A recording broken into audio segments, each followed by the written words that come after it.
שלום חברים, ברוכים הבאים לסווטה טרוסו. אני סווטה, מה שלומכם? היום אלמד אתכם להכין נרות עבודת יד, שבמיוחד אקטואליים בעונות החורף, בעונות הקרות, שהגשם יורד בחוץ, בקריר, ובא לנו להתקרבל, לקחת כוס שתייה חמה ולהתחמם איכשהו, ולהדליק נר ריחני שמפיץ ריח בלי סוף, נר שעובד יפה, שמשאיר את הצנצנת נקייה אחרי שהוא נשרף.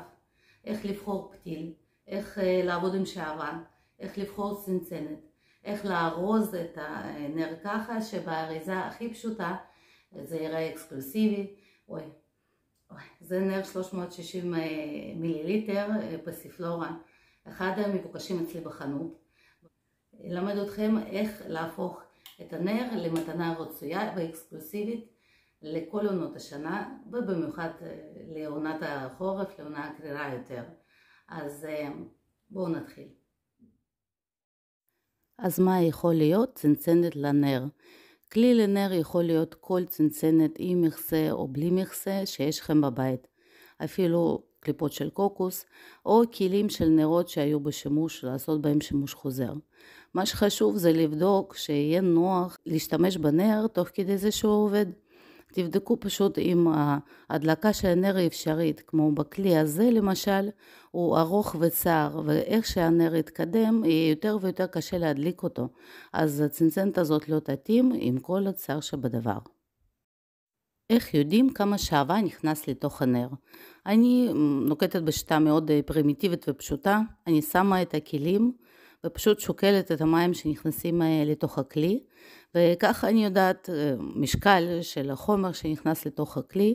כמובן שיש אי דיוק, כי המים יותר צפופים מהשעווה, והשעווה תהיה קצת יותר ממנה בנר, אבל זה באמת לא נורא. על הדרך אני גם מנקה את הכלים, כי הכלים צריכים להיות נקיים.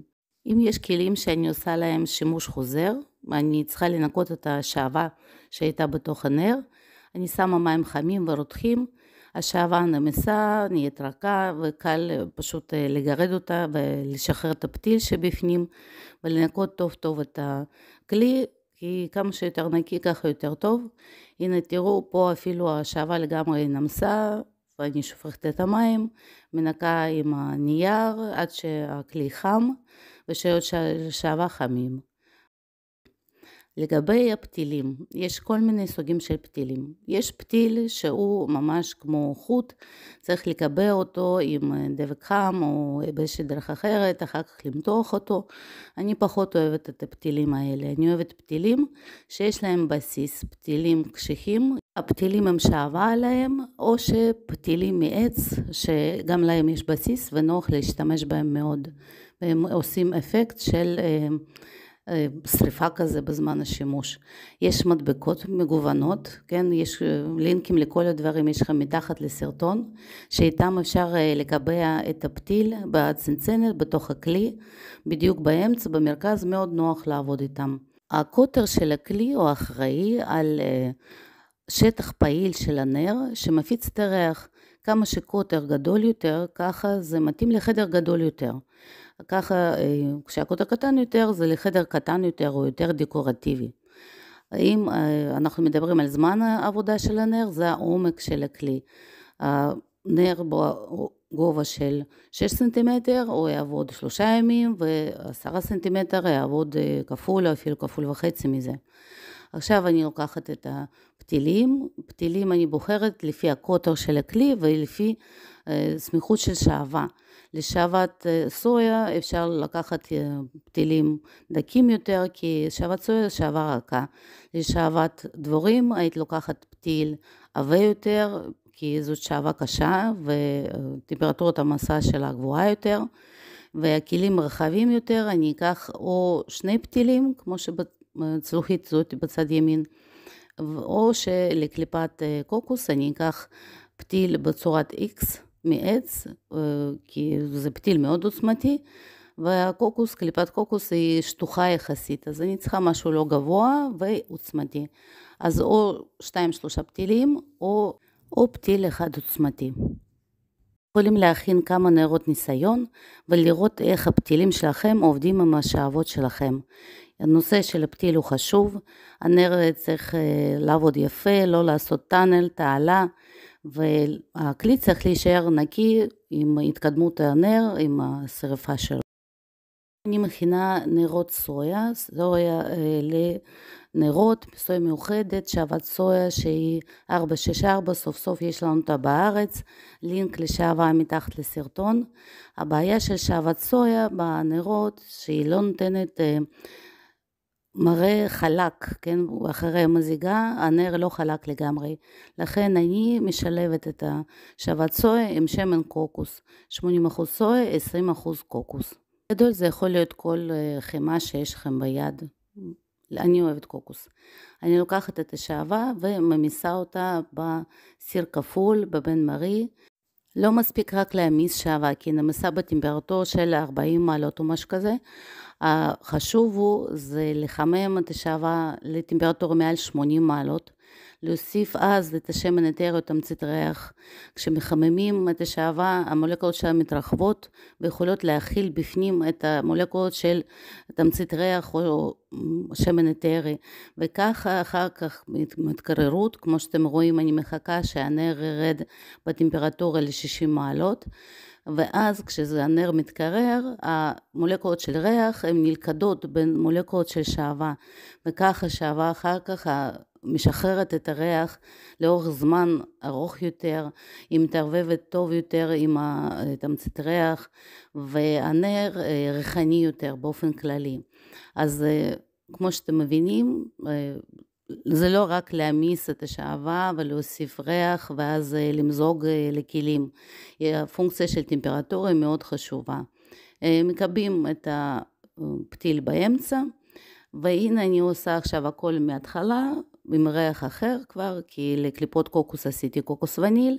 עכשיו אני עושה ריח של פלסיפלורה, ממיסה ל-80 מעלות, מוסיפה את התמצית ריח, מערבבת טוב טוב טוב עד שהטמפרטורה של שאבה יורדת ל-60, ומוזגת שוב לכלים ב-60 מעלות, מקבעת את הפתילים.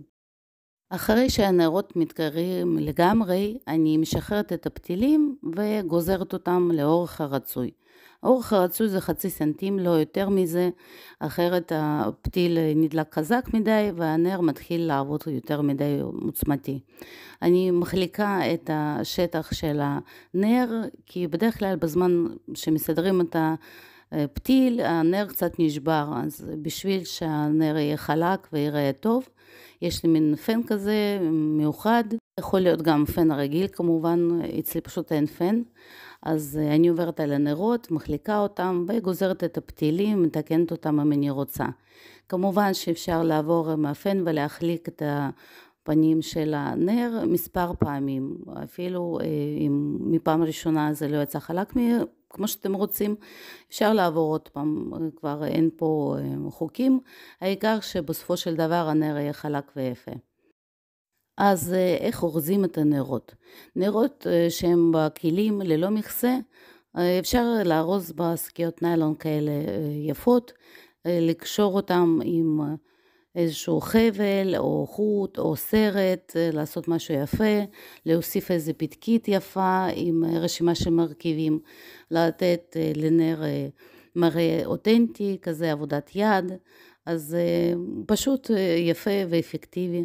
הצנצנות שיש להם מכסים זה כמובן פשוט יותר, אפשר להוסיף כמובן גם כן סרט בשביל לתת טאץ' של הנדמייד, לא חובה, אבל פה כבר מה שאתם רוצים, איך שאתם חושבים לנכון, כל דבר יכול להיות טוב, זה עבודת יד, משהו מאוד אקסקלוסיבי, יש אחד כזה בכל פעם שאתם מכינים, אז הנרות, כמו שאתם מבינים, זה דבר פשוט, אבל צריך לדעת כמה נקודות. כשמכינים את הנרות צריך לתת להם זמן הבשלה, הריח שלהם טוב יותר אחרי שבוע בערך מהכנה, לשמור אותם סגורים וליהנות מהם שבוע אחרי שמזגתם אותם. הנה תראו, אלה הנרות שאני הכנתי, אני הוספתי להם פתקיות כאלה יפות, קשרתי עם חוט חום וזה נראה עכשיו אחיד ומקצועי ונרות מקסימים, כאלה שישמחו כל אדם ואדם שאוהב נרות, וגם מי שלא אוהב נרות יתחבר לזה אחרי שיקבל מתנה שהיא נראית כזאת יפה. הנה בבקשה, ככה זה נראה במארז, זה נר של 50 מיליליטר, יש שם פתקיתים מרכיבים, ואני אוהבת לשים גם את הלוגו שלי מאחורה לפתקיות. כאן אני בודקת את הנר קוקוס וניל בקליפת קוקוס, אתם רואים כמה הפתיל הוא עוצמתי, זה אחרי בערך שעה של עבודה. אז תודה רבה על הצפייה, וניפגש בסרטונים הבאים, ביי בינתיים.